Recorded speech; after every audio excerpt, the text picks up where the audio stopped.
Sementara itu, Komisi Pemilihan Umum KPU RI memutuskan menunjuk anggota KPU RI Divisi Hukum dan Pengawasan Muhammad Afifuddin sebagai PLT Ketua KPU RI yang menggantikan Hashim Asyari yang dijatuhkan sanksi pemberhentian oleh DKPP.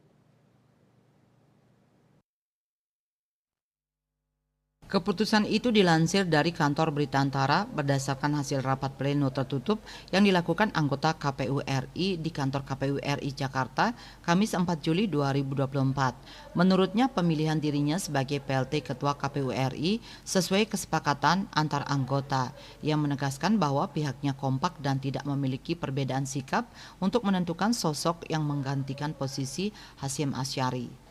Ia pun menjelaskan bahwa Hashim Asyari sudah tidak lagi menjabat sebagai Ketua KPU RI.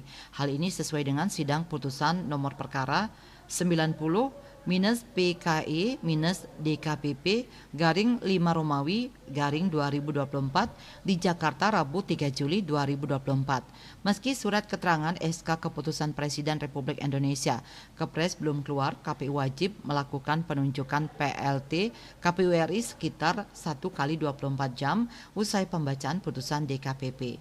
Selain itu, KPU juga sudah mematuhi Peraturan Komisi Pemilihan Umum PKPU nomor 5 tahun 2022 tentang perubahan keempat atas Peraturan Komisi Pemilihan Umum nomor 8 tahun 2019 tentang tata kerja Komisi Pemilihan Umum, Komisi Pemilihan Umum Provinsi, dan Komisi Pemilihan Umum Kabupaten Kota.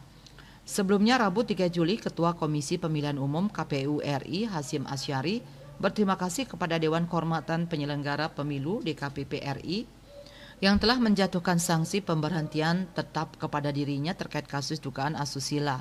Hal itu disampaikan Hashim dalam konferensi pers di kantor KPU RI Jakarta. Ia juga meminta maaf kepada awak media apabila selama dirinya menjabat sebagai Ketua KPU RI terdapat perkataan atau tindakan yang kurang berkenan. Bali Post melaporkan.